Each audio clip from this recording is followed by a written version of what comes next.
بابایشان به همین سخنهای مرا در بین خلق خوانده درباره که پسر مادر خود را لطوکوب میکند یک چند سخن میگفتید.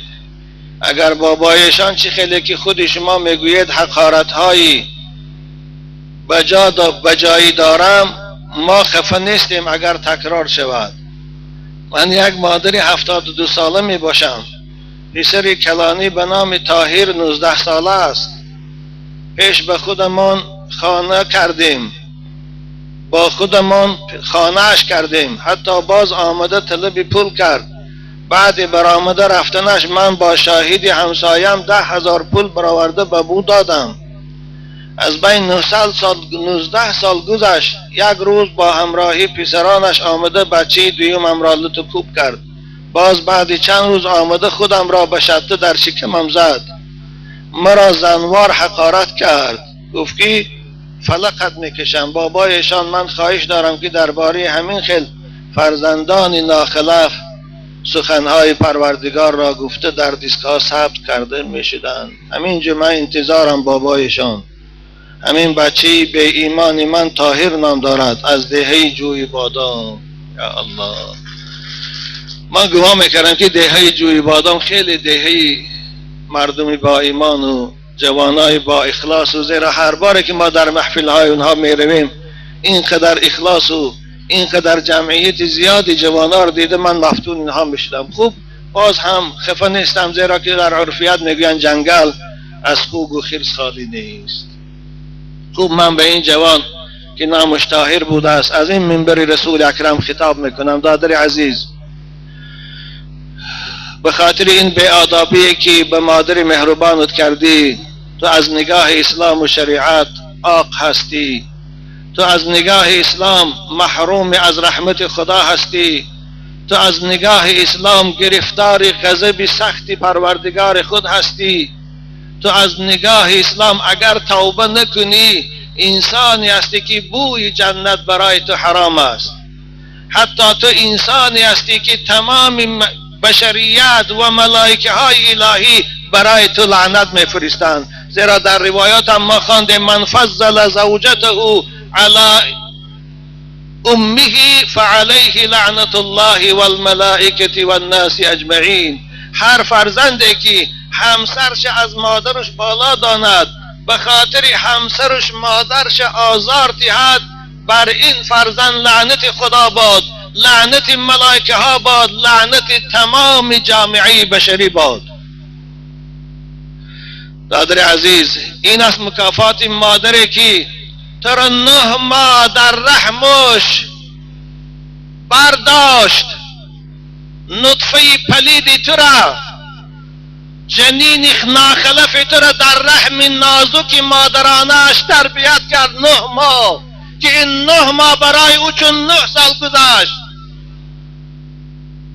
بیدارخوابی ها، کمخونی ها، وزنینی ها، مادری که برای به دنیا آوردن تو ناخلف طاهر با مرد دستگیربان شد، عذاب مرگ پسی سر کرد، تو ناخلف به دنیا سالم آورد. در وقتی به دنیا آمدنی تو در لبهاش تبسم پیدا بود، شکر خدا رو میکرد که فرزندی من سالم به دنیا آمد. مادری که برای خاطر تو شده ای طاهر 2 سال از پستان نازک تو شیر داد، خودش گرسنه مونده تو رو خورانید، خودش تشنه مونده تو رو نوشانید، خودش خواب نکرد و تو رو خوابانید، خودش خنک کرد و شبها در گهواره تو رو الله گفت ای طاهر ناخلف.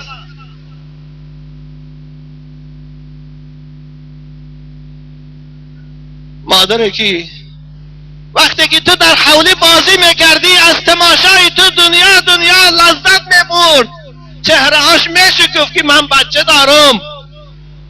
امروز از دست تو ناخلف، از دست تو ناجوان مرد، از دست تو عاق پدر، از دست تو عاق رحمت خدا در شکمش لغت میشکند. شکمی که تو رو برداشته بود، شکمی که تو رو 9 ماه بانی کرده بود با ضرب لغت تو، ای ناجوان مرد، حالا هم فرصت داری، حالا هم در نشده است. نزد مادر رو، نزد مادر رو، دستاش بوسه کن، پاهاش بوسه کن، در پیش پای او خود انداز، توبه کن. والله دل مادر دل مهربان است، دل رحیم است، تو رو توبه قبول میکند، تو رو گناه میگذرد. حالا فرصت داری. ای ناخلف، خدا تو رو هدایت کند. من فرزند را میدانم که مادرش از خانه بیرون کرد در وقتی بیماریش. مادر در بیمارخانه وفات کرد و جنازش نرفت. امروز چی خاری و زاری را اثر میگذراند. تو این عذاب منتظر باش، تو این خاری را منتظر باش. ان همون فرزندانی که امروز در پشتتن والله تو را خار کرده، عذاب داده، تحقیر کرده میکشند.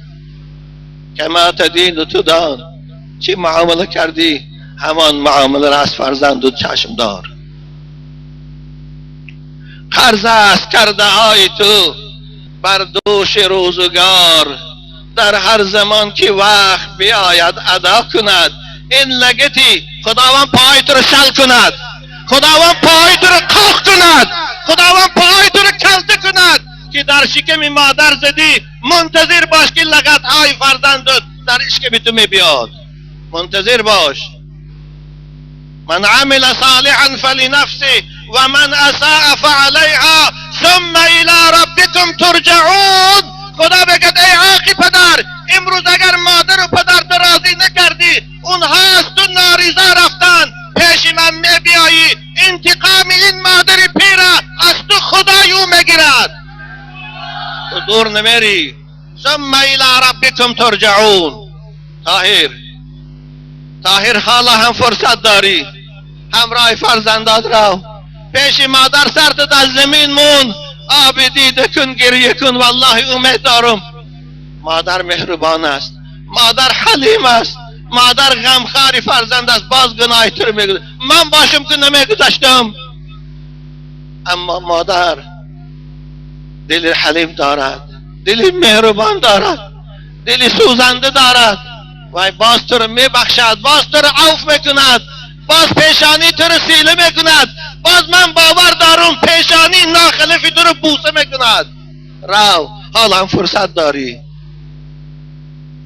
طاهر دادر عزیز، حیفی جوان مردید، حیفی جوان مردید. رسول اکرم صلی الله علیه و سلم میگویند 3 گروه آدم هرگز جنت نمیدارد اگر به توبه از این عالم رفته باشد. یکی از اونها والعاق لوالدیه، فرزندی که عاق پدر و مادر شده باشد. یا الله، پیغمبر بزرگوار میگوید بکاء الوالدین من العقوق. آخر یک سخنی به آدابانه گویم، مادر اگر غمگین شود و آب دیدش ریزد، ما عاق میشویم.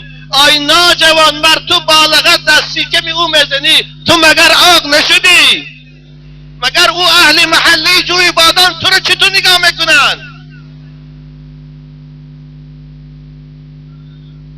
پیش مردم درو توبه کن، پیش مردم درو پیش مادر تو توبه کن. این صدای من که همه جا میشنود، این صدای من با نام ناخلفی. تو طاهر نیستی، تو فاسدی، تو فاسقی، تو ظالمی، تو عاقی، همه جا میشنوند. لیکن باز رو توبه کن، همراه مادرت پیش من بیا، از این منبر من تو را مردم رو معرفی میکنم، توبه تو را آشکار میکنم. شاید اینجا مادرم عیبدار باشد. پدر و مادرای عزیز، وقتی که فرزند ناخلف تربیت کردید، وقتی که فرزند از مسجد دور کردید، وقتی که فرزند احکام ایمان و اسلام تعلیمش ندادید، این است جزای ما پدر و مادر. بنابر همین پیغمبر بزرگوار ما و شما را امر میکنن مروا اولادتون بالصلاة و هم ابناء 7 سنین. بچه هاتان از 7 سالگی نماز خوان کنه، از 7 سالگی مسجد بر کنه، از 7 سالگی نمازهای جمعه بره، تا اینکه این صحبت ها را شنوند، حکم اسلام درباره احترام و پدر و مادر شنوند. بنابر پدر و مادرهایی که فرزنداشان تربیه روحی نکردن، تربیه ایمانی نکردن، مسلمان نکردن، اونها این روز منتظر شوند. خداوند دعا کنیم همین فرزندای ما و شما را، فرزندای امت اسلام از پیروی قرآن و اسلام جدا نکرداند و خصوصا این مادر عزیزه در این آزار فرزند ناخلقش صبر عطا فرماید. پروردگار تو مقلب القلوبی، این طاهر ناجوان مرد حالا فرصت دارد، توفیق عنایتش فرما که رزن مادر رود و توبه کند و گناههای خود بشوید.